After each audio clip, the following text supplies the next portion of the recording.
Welcome to Ellis B. Feaster's Radio Aircheck and Classic TV channel.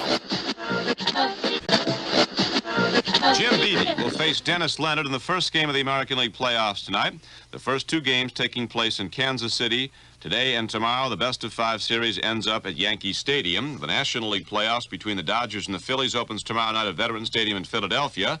The Phillies are an underdog, a very slight one, in that series.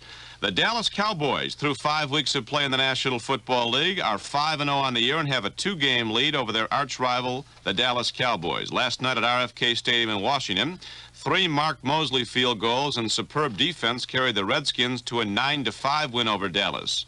Coy Bacon, defensive end for the Redskins and an ex-Cowboy, was on the sidelines as the final seconds ticked away. How did Coy Bacon feel about it? Feel great. We are number one, baby, number one. Hey! And that they are right now, along with Pittsburgh and Los Angeles. Those two clubs are unbeaten through 5 weeks of play. Not so good in Cincinnati. That team was expected to be a contender, as you know. Bill Johnson, the head coach, was given a vote of confidence just 1 week ago after the Bengals lost their 4th straight game. And as the votes of confidence come, so do the pink slips, and Bill Johnson got his yesterday. Out he goes, and assistant coach Homer Rice has been named to take over the Cincinnati Bengals. And the Houston Oilers offensive coordinator Ken Shipp resigned yesterday. He'd been odds with at quarterback Dan Pastorini over who's right and who's wrong with some poor play calling. And here's John.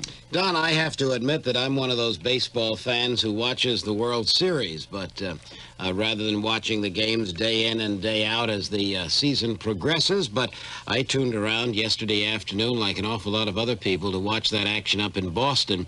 And, you know, my impression was, not having seen either one of the teams play to any great degree during the season, my impression was that the Yankees were tremendously confident. They were just kind of sitting back waiting for it to happen, as if they knew that eventually, before the 9 or 10 innings or whatever was over, they would start to unload on Boston and win the game. Didn't you have that feeling? Well, you hate to keep using one term, but the Yankees just have a championship fiber to them. Like the Oakland Raiders in football, somehow they make it happen. They were down 2-0. Torres was pitching extremely well. He got in trouble a couple of times. And all of a sudden, Dan hits a high fly ball, and we're waiting for it to hit the wall, and all of a sudden it disappears, and the Yankees are in the lead, and the whole thing goes the other way. And you almost, as you say, the Yankees kind of expected it to happen. Then Jackson wrapped one out. Then Boston, with a championship fiber of their own, came right back, but not quite far enough. So the Yankees, who know how to win, do it again. Amazing. Bucky Dent uses about only half the bat that normal people use. He chokes that thing up around halfway up the handle. Bucky's a guy who can field. As far as batting, he's just happy to be here, takes his 3 swings, and sits down pretty often. He's only about a 40 hitter this year. Well, he sat down yesterday after circling all the bases, and that's the best way. That's the only way.